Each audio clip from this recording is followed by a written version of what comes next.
Israel today has a tremendous problem. Hundreds of thousands of people who came in the last 20 or 30 years from the previous Soviet Union, many of whom are not halachically Jewish, hundreds of thousands. What is Israel supposed to do? How are we supposed to integrate them appropriately into Israeli society, and including people from all around the world who are not fully part halachically of the Jewish people? What are we supposed to do? Is there a solution? Is this a new problem? You know, incredibly, when we look back at Tanakh and in this week's Parasha, we see that so often the challenges of today and tomorrow are actually dealt with previously, and there is precedent for them. None more so than an incredible pasuk, cryptic, in this week's Parasha, about who exactly came out of Egypt. In this week's Parasha, Parashat Bo, after the 10th terrible plague, Pharaoh gives the go-ahead, and indeed the Jewish people leave Mitzrayim, Ramses, Sukkot, and out we go. But incredibly, there is a pasuk which says, "V'gam Eirev Rav alaytam," and there was this mixed multitude which came with them. Incredibly, this is the only time in the entire Torah that this word is used in the entire pshat in the verses. Eirev Rav, mixed multitude. These people, according to Chazal, whoever they were, caused ongoing challenges for the Jewish people. It was them who instigated, according to Chazal, our sages Rashi mentions, the sin of the golden calf. It was them in the book of Bamidbar with the problems of desiring meat in the desert and all the problems that ensued, that they were part of that, the Yasaf Suf. But yet only once it appears, who are these people? Rashi and other commentators say they are mixed bag of the nations of the world, many Egyptians and others who saw the hand of God, saw the incredible plagues, and couldn't but want to come and join the Jewish people when we came out of Mitzrayim.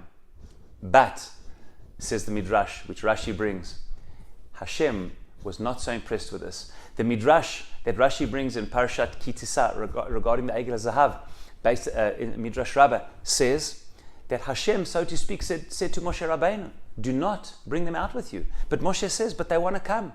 They've seen the hand of God.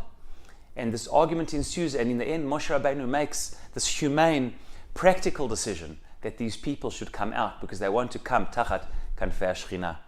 Yet it was these people who caused such challenge and problem, not knowing quite how to integrate them with Bnei Yisrael. And finally, how many of them were there? Huge argument. Targum Yonatan on the Pasuk brings that according to the Midrash, there were as much as from 1.2 to 2.5 million people, meaning there were almost as many Jews, not hundreds of thousands, but maybe in the millions, as many Eirev Rav, mixed multitude of nations which came out. Rashi says they converted, but again, challenges. Hashem was not so happy with this. And yet, this formed the challenge of Bnei Yisrael and Eirev Rav, which had to forge their way in the desert on the way to the land of Israel. So too today. Oh yes, there are challenges. Things are not so simple.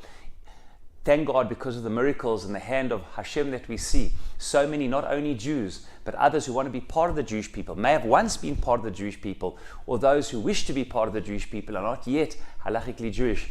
Many of those have joined, and please God, many more will. How do we deal with them? We need to forge a way to bring Bnei Yisrael, so to speak, and Eirev Rav together, that these two can come together as one, facing the challenges that lie ahead. The challenges of today with the challenges of yesterday. And let us have the siyata d'shmaya and insight to deal with them in a way to strengthen the Jewish people as we face the challenges ahead. Shabbat Shalom.